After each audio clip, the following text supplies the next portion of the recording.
Welcome, beloveds.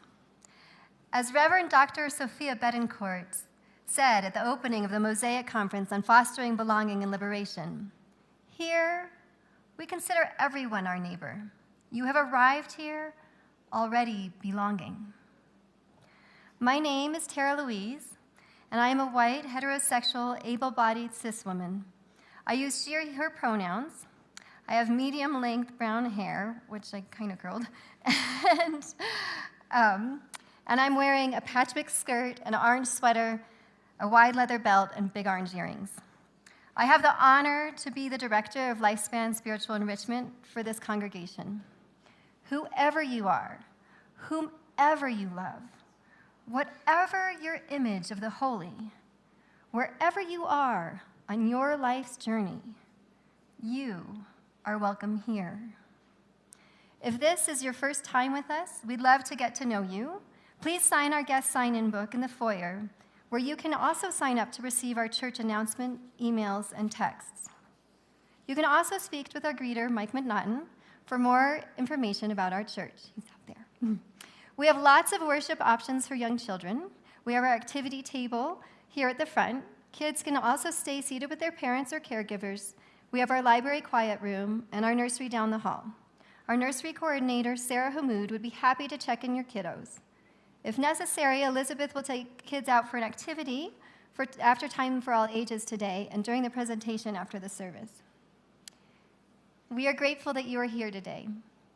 Reverend Tina Dio is out enjoying time with her mom, and I am getting the opportunity to appreciate all that she does as I fill in for her. I'm also getting to try some new things.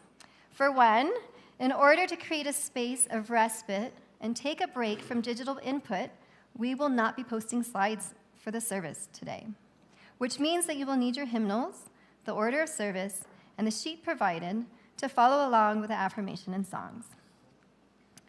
During our time of sharing, we are inviting everyone to light a candle today, and if you feel so moved, to voice your joys and concerns. And welcome to those who are joining us online today.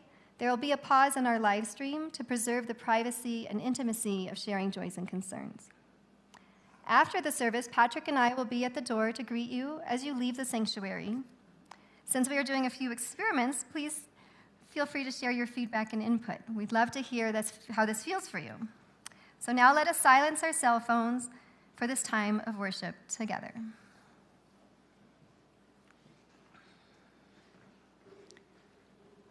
Good morning. My name is Patrick Webb. I'm your worship associate for today. My pronouns are he, him. I'm a white, cisgendered, able-bodied male wearing a green checked shirt and have my hair tied back into a ponytail. As we begin today, the first thing we'd like to do is I invite you all to greet your neighbors, say hi to those you know, and welcome those who are new. Since it is cold and flu season, please decide on your own your comfort level of contact. If you'd rather just wave to people instead of shaking hands, that is okay. But if you are welcome to hugs, by all means, with consent, I will ring the chime to call us back. Please, greet your neighbor.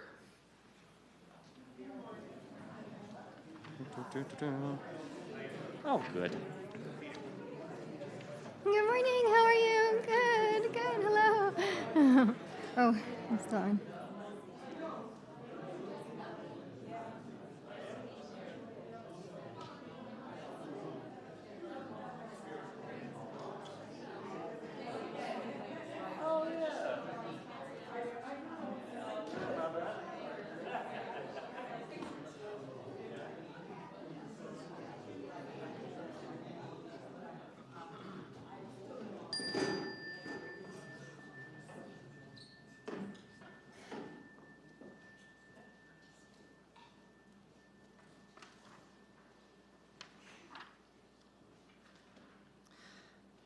As we gather in worship to find meaning and live more deeply, worship creates connections within, among, and beyond us, calling us to our better selves, calling us to live with wisdom and compassion. Our church theme for December is presence. And so we thank you for bringing your presence here today. What does it take to be present? What do you need to prepare yourself to be present? Your presence is a present, and it is a gift and a thank you for sharing your presence with us today. We are glad you are here with us this morning. To light the chalice, I would like to invite William up.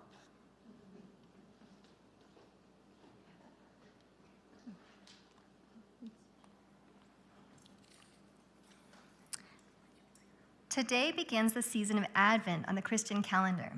The Advent wreath is a traditional part of the celebration of Advent. It originated in its Christian form in Germany, but the practice of lighting candles in evergreen wreaths began in pagan cultures. Advent is a way to mark the exciting days leading up to Christmas. 4 candles are lit around the wreath, one each Sunday of Advent. Today we are lighting a candle of hope.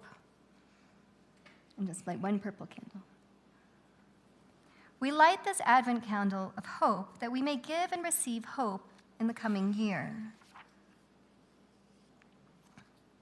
We light our chalice today in the spirit of our hope and our passion, knowing that our hope and our passion are needed to change the world. We bring different gifts to the work, but we come together in one faith, that what we do makes a difference, both to our world and to ourselves. Let us now stand in body and spirit and sing our opening hymn, number 112, Do You Hear? Please remain standing after the hymn. Oh. You're going to be next.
Please remain standing for our affirmation, read by Jane. Hi, I'm Tara's daughter, Jane. My pronouns are she, her, and I'm white. Yeah. Yeah. So for our affirmation, love is the doctrine of this church. The truth is its sacrament, and service is its prayer. To dwell together in peace, to seek knowledge in freedom, to serve life in fellowship, to the end that all souls shall live in harmony. Thus do we covenant with each and with all. Thank you. You may be seated.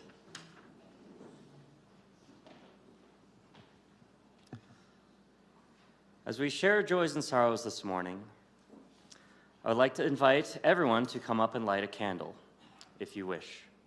Ours is a sharing community where our joys are amplified, and a caring community where our sorrows are lessened. We take this moment to reflect on our joys and sorrows and acknowledge the mutual support of our community. As you wait your turn to light a candle and as you go back to your seat, take this time to reflect on the things that concern you and the things that bring a smile to your face. If you would like, you may share a brief verbal expression of your special joy or sorrow.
We are one, a diverse group of proudly kindred spirits, here not by coincidence, but because we choose to journey together. We are active and proactive. We care deeply. We live our love as best we can. We are one, working, eating, laughing, playing, singing, storytelling, sharing and rejoicing, getting to know each other, taking risks, opening up, questioning, seeking, searching, trying to understand, struggling, making mistakes, paying attention, asking questions, listening, living our answers, learning to love our neighbors, learning to love ourselves, apologizing and forgiving with humility, and being forgiven through grace, creating the beloved community together. We are one.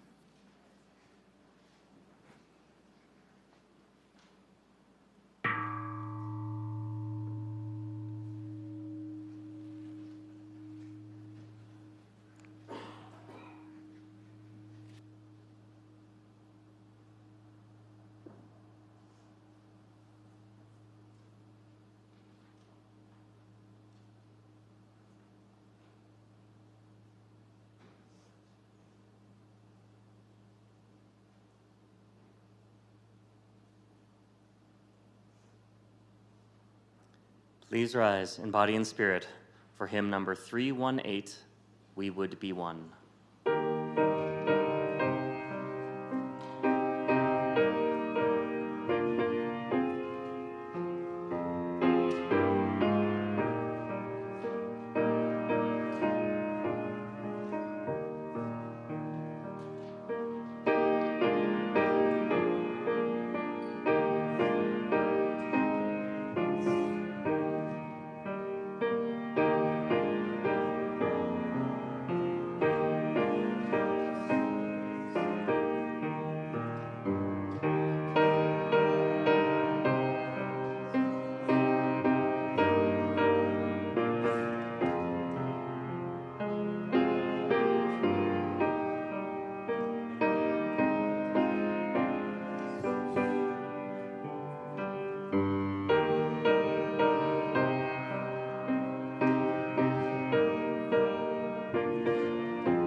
Thank you. You may be seated.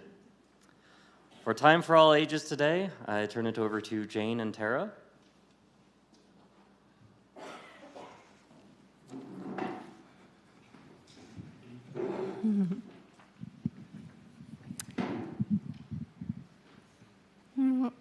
Thank you all for coming up.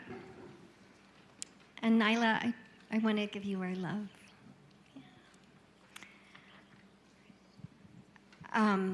So I'm so happy to see so many up here today because we need some volunteers. And what you're going to do is be human mirrors for Jane. So one at a time, I'd like you to act as if you're a human mirror, and you can stand near her and say, well, did you notice something?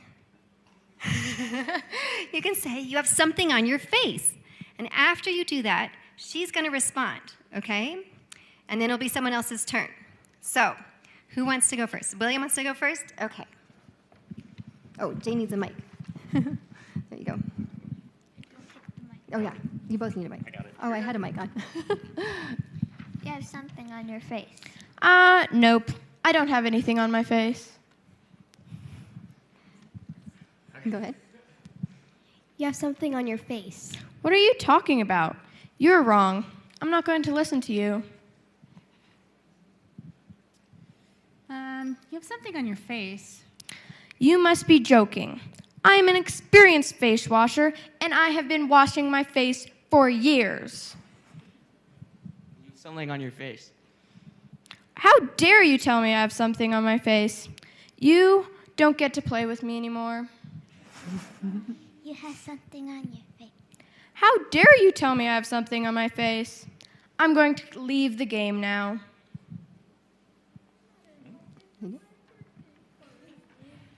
Jane, you have something on your face. I have something on my face? What's wrong with me? I'm going back to bed. You have something on your face. Everybody has something on their face, so why mention it? There's nothing we can do about it.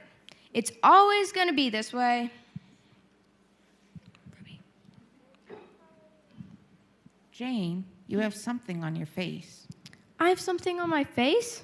Thank you for telling me. I've been washing it away bit by bit, but I guess some of it is still there. I really appreciate you telling me. Would you be willing to help me wash my face? When you think about being in community together and what it means to be a Unitarian Universalist, which response do you see working? Sometimes, when we are building community together, it's important to listen to what other people have to say, even if we might not want to hear it at first. But we do because it's part of our covenant, our promise to each other. There are times when we need to hear news or feedback that causes us discomfort. But in hearing it and responding to it constructively, with curiosity and humility, we can move and be more easily go about building beloved community.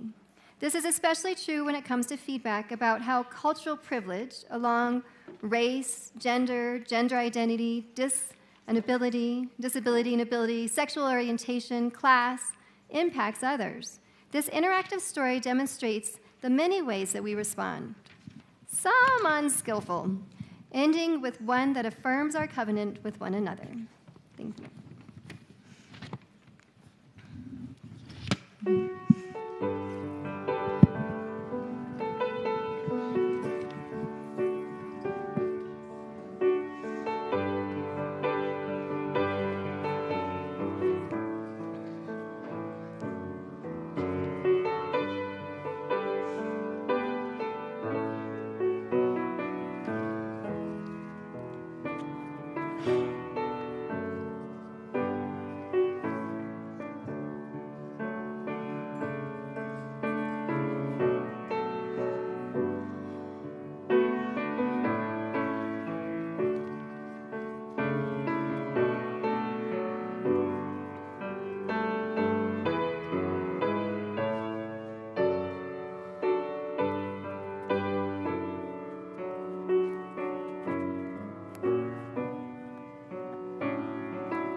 What does it mean to foster belonging? What does it mean to foster liberation? How deep is our commitment to dismantling white supremacy culture? This October, Jane and Mimi and I traveled to the Cedar Lane Unitarian Universalist Church, which is nestled in a lush green forest of Bethesda, Maryland. We went there for the Unitarian Universalist Association's Mosaic Conference on fostering, belonging, and liberation. It's a beautiful place with lots of great big windows. And the most uplifting part was the feeling inside. Walking into a space populated with diversity. Unlike our mostly white congregation, we got to richly experience the decentering of privileged identities. So much happened there. While I wish I could sum it all up, today I'll talk a bit about the very first thing, which was how people introduce themselves, the role of naming our identity, and the questions we ask. Just as you might have noticed with our introductions today, at the Mosaic Conference, everyone who got up to speak named their race, their gender, their age group. Oh, I forgot to say, I'm in my mid-40s, actually later than mid, and what they were wearing. At first, I thought it might be for the visually impaired or for people in the back who might not be able to see the speaker. And as they kept doing this, I found an unexpected comfort, which I at first couldn't explain. It started to hit me on a different level. They were naming their identities. They took out the guesswork and said who they were. What do I mean by guesswork? Our friends visited from New York this summer, a couple with 2 kids. He's Korean American and she is Native American.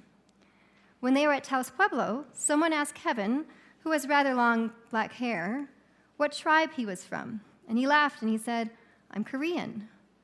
His wife, Soraya, who does have a tribe, felt overlooked. You can't tell race or identity by looking at someone. Yet another facet of identity is how other people see you. I recently led a discussion with a group of international students about a mother's interaction with the medical system while giving birth. We talked about how the darker your skin is, the less likely you'll be listened to in medical setting. One of the students added that the darker your skin is, the less likely you are to even try to ask or to make them hear you, because you've likely come from generations of experiences of not being listened to. We can guess a lot by looking at people, yet our judgments, like the implicit bias of many medical professionals and the judgment someone had of Kevin and Soraya, can be quite wrong. There is something very profound about the naming of race in a society that asks us to be colorblind, wants us to say we are all the same. We're all one big, beautiful melting pot. However, staying on the surface of "isn't diversity beautiful?" does not name the reality of harms done. It creates a society that, as Michelle Alexander pointed out in her book, The New Jim Crow, uses colorblindness, the not naming of race, to hide how race plays a role in redlining, generational wealth, criminalization, the repetitive impact of microaggressions, and other disparities in access to resources and opportunities. As a white person, I admit that I feel awkward speaking about race, partly because the colorblind narrative has become so deeply entrenched. On our trip to Maryland for the conference, Jane and I got to stay with my Aunt Debbie in Silver Spring. She's a fairly tall white woman, and since I was a kid, she's had very short hair. She's my mom's sister's husband's sister, and a longtime Unitarian Universalist. And she attended the very first Mosaic conference 10 years ago. I actually thought we were going to the first one. I didn't know it had been going on. Being with her made the trip extra special. On our first day there, Aunt Debbie gave us directions to the metro.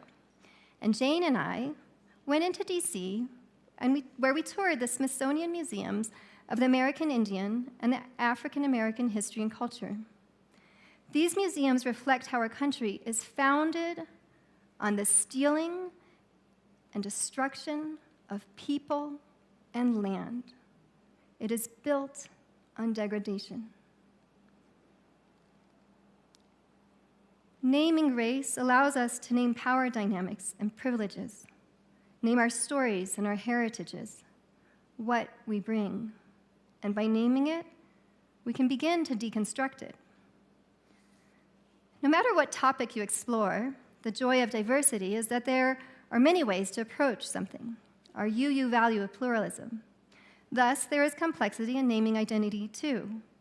There are times when people are transitioning between identities, such as a name or pronoun change, and they are at a loss of what to say. When I asked someone if she would speak today, she talked about wanting to let go of her identities and not name them. That identity is a way of becoming attached to the self. She didn't want to have identities in order to be closer to oneness and to her Buddhist principles. And as I consider this perspective, I still want to sit with what it means to name and claim our identities. As Michelle Alexander says, we should hope not for a colorblind society, but instead for a world in which we can see each other fully. As we toured these museums with their incredible displays of art and culture, as the conference created space for a rainbow of singers to harmonize, for us to make new friends, and for so many different voices to be heard, the magnificence of diversity shone brightly, not from the surface, but from the depth, because the space was created to bring one's full self. Several years ago, my lifelong friend Beata, who has very long black hair and is Tewa, began a presentation with two questions. Who is not here? Why are they not here? This stuck with me. When I enter a space, gathering, or event, I look around and keep these questions in mind. How can we go further in our celebration of diversity? What if we reflected what is outside these walls? Who is not here? I don't mean who's not here because it's a long weekend. Why aren't they here? Who doesn't feel inspired here? Who doesn't see themselves depicted here?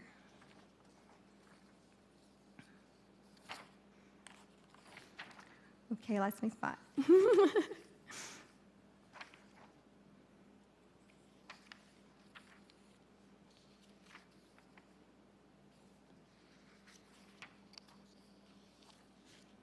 How will we foster welcomeness, belonging, and liberation?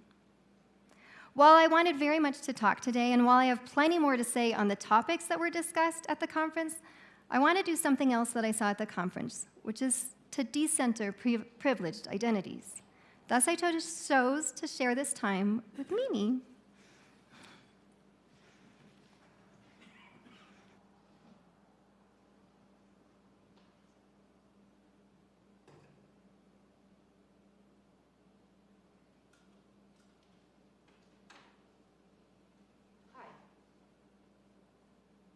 My name is Mimi Adams, and I am the chair of the worship team here at the UU community in Los Alamos. You guys have got to be getting sick of seeing me up here by now. My pronouns are she, her, they, them, or Supreme Commander. I'm a fair-skinned, short, very dark brown haired indigenous woman who generally presents as pretty feminine, but I am not attached to any gender identity. I am fat, or if one must use a euphemism, my skeleton is well hidden. I always wear a hat if there is overhead lights, and I usually wear sunglasses, except in very dim light. I'm currently wearing a gray shirt with purple and pink flowers on it, and my hat is purple and pink with gold things on it.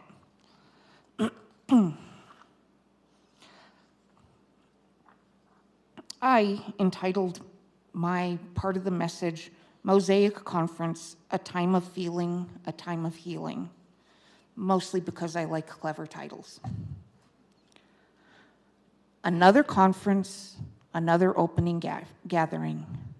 I like conferences, and I don't mind opening gatherings, but I do have certain expectations. Even though Mosaics is specifically about anti-oppression and anti-racism, I figured that, like most UU conferences, I would walk into a sea of white faces, white ideas, white thoughts, and white biases, all with good intentions, all with the intention of being true allies, all absolutely certain that they were different, that they were an exception, that their longtime interest in racial justice or LGBTQ plus advocacy, or volunteers with the local food bank or homeless support centers, or association with a nearby pro-marginalized group organization somehow meant that they were immune to the pervasive, patriarchal, ableist, straight, cis-centric, Eurocentric, egocentric, and very, very white-centric unconscious bias that unwittingly inhabits every mind and heart of every person, even those who are the primary targets of it. But sometimes expectations are shattered and reality overwhelms you. The wave that hit me was not a tide of white faces, but a mix of hues, a mix of binary and non-binary genders, of different body types, thin, fat, and everything in between. And there were no widespread, obvious expressions of smugness, of self-assuredness. People looked curious, ready to work and to learn. I hobbled in with my cane, a tad late, eyeing the closest empty chair. People gestured to it and turned it to make it easier for me to access, not being protective of it, even though one of their friends had recently vacated it. Surprisingly, some of my trepidation and inner defensive walls weakened a little. The opening thoughts by Reverend Sophia Betancourt, as anyone, at least a UU, would expect, were brilliant, concise, thought-provoking, and inspiring. Photo opportunities ensued, which with Terra always means photo obligations.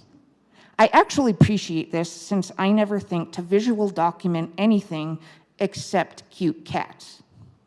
And the next morning, sleepy and travel worn, the work began. I quickly discovered that I should have skipped the morning networking session, that was for people who like socializing and don't mind noise in full rooms. The worship service was lovely from the lobby, where the clapping, the crowd, and the amplified mics wouldn't be overwhelming. Then a break. By now, I was growing impatient for the workshops to begin. And then finally, the first workshop where I sat down next to Terra, because as happy as I was to see such diversity, I still didn't know anyone else yet, and that was terrifying. Throughout the presentation, we were invited to short focus sessions with the people near us.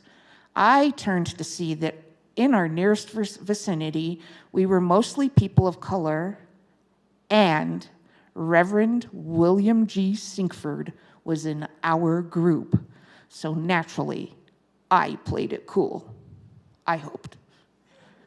For those who don't know, Reverend Bill, as he called himself during the conference, was the first ever person of color to serve from 2001 to 2009 as the president of the UUA, or leader of any traditionally white religious denomination in the US.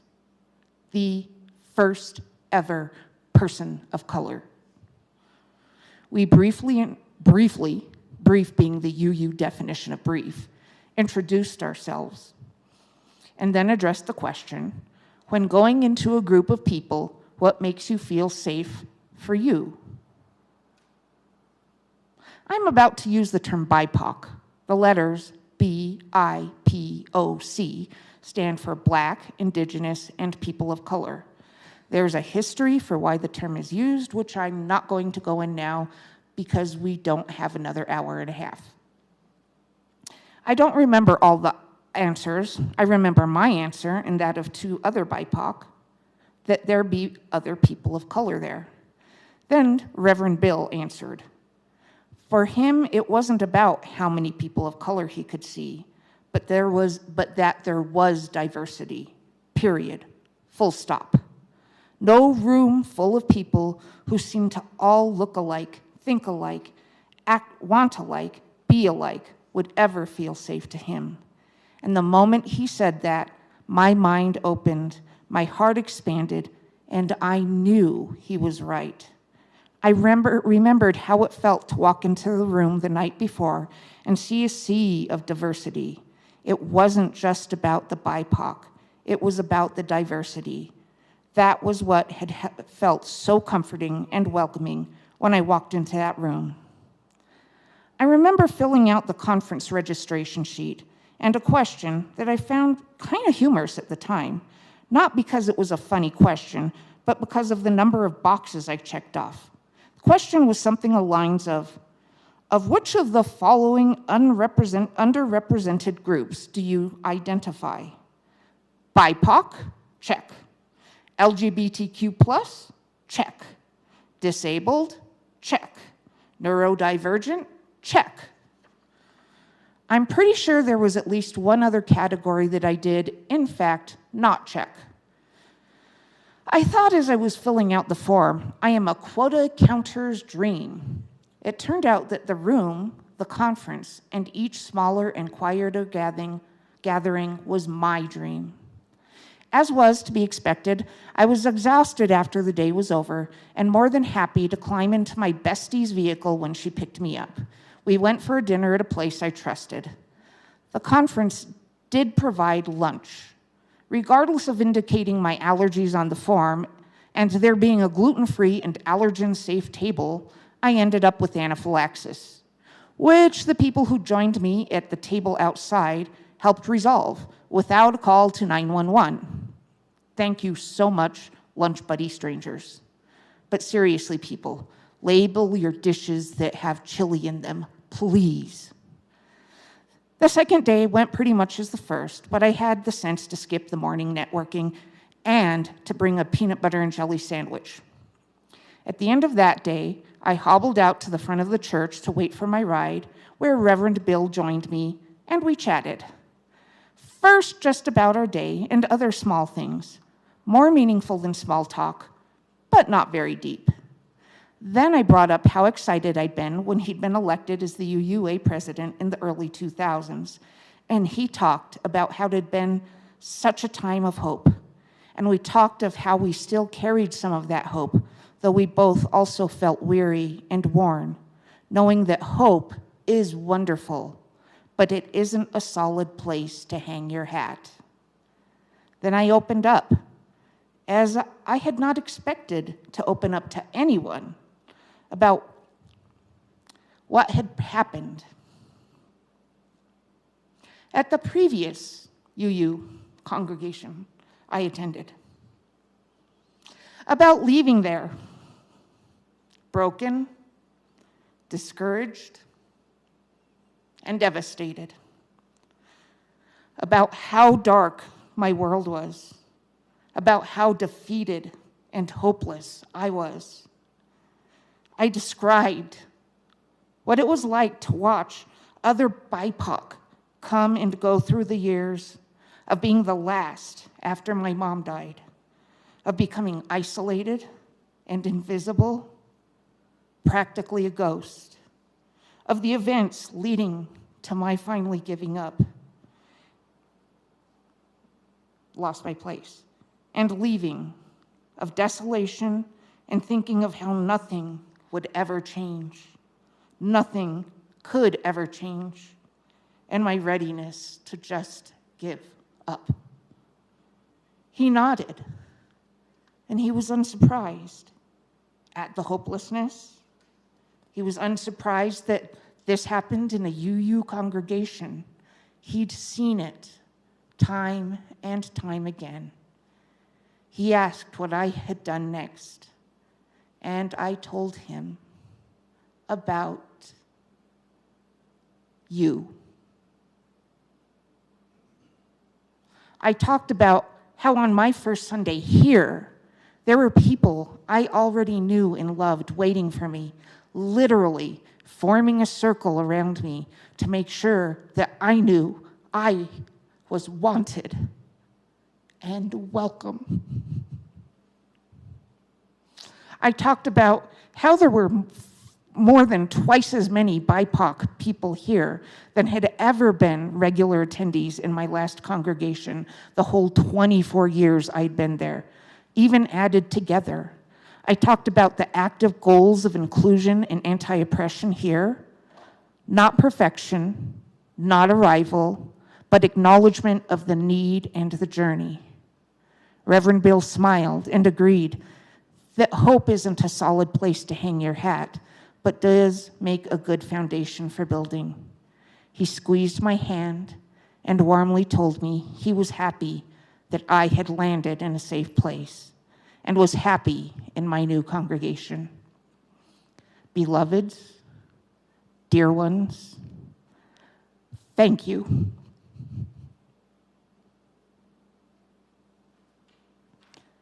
For being here,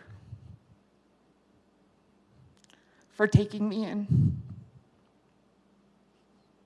Thank you for letting me flourish, for letting me show, however hesitantly, some of my vulnerability, for letting me go barefoot on stage,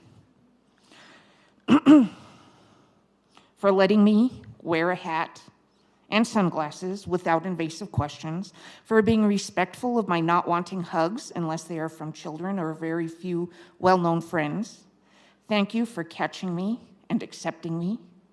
Thank you for being a mosaic where I have found a place among you, the other gems, to rest. We are beautiful as we shine together. Thank you for the hope I have once again found here. Thank you.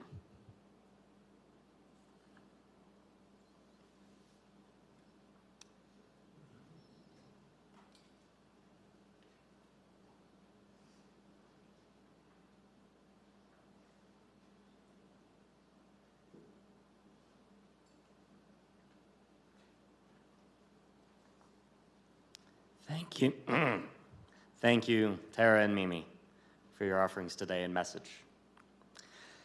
As we move forward to our offertory, I'd like to share that this month's share plate will be going to Self-Help Inc. Funds will go to advance their mission, which connects families and individuals in northern New Mexico with resources that are needed and necessary.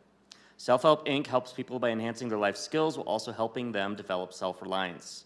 Each year, through grants and private and public contributions, Self-Help Inc. supports those who need it most during emergencies or in the quest to become economically self-sufficient. All cash and undesignated funds that are received will go directly to this organization. And the QR code for the Givelify app will be available on the screen after the service. For the offertory, Nylea will play, Nylea will play hymn number 134, Our World is One World. You are invited to read and sing along the text in the hymnal as it is played, and may what you give bring you joy.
Thank you for your generosity this morning. May these gifts help those families and individuals in need of assistance and resources in our northern New Mexico region. For our announcements, they may be found on the back of your order of service, and Terra has some to share with you directly. Thank you. Yeah, church announcements can be read weekly through your email and can also be found on our website. And please make sure that you're on our church announcement email list. Our church announcement email comes out every Thursday at noon. And if you'd like to receive weekly text announcements, please let me know. Today, we're highlighting a few announcements. After the service today, Lindsay Reeder will be in the fellowship hall speaking briefly on her food truck project, The Fuel Rod. She will be providing training and employment opportunities for people with disabilities, as well as supporting our local food co-op. She would love your feedback, ideas, and support. So she's just going to talk for a brief bit, and then so it's going to be more casual. So we're going to be meeting in the fellowship hall. And then help is still needed with the Bazaar, which was next Saturday, December 7th. If you have rummage items, silent auction items, crafts, baked goods, or time to share, please contact Melissa Bartlett, Britton Darnhall, Cuck Young, or myself. And please plan ahead for the Solstice Badger Pageant, catered lunch and gingerbread house building on Sunday the 15th, as well as our Solstice Spiral and Raven Party on Saturday the 21st.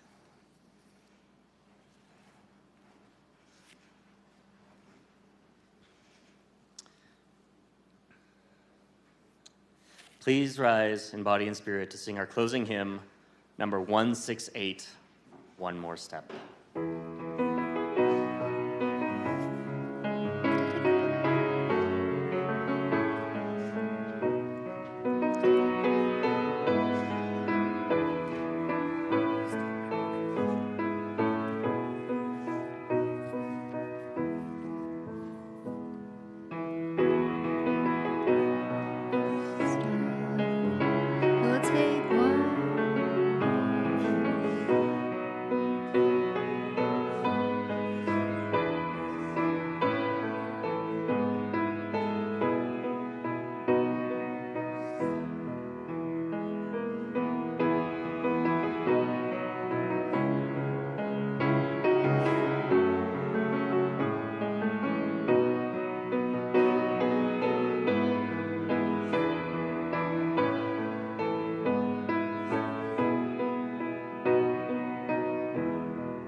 Go in peace.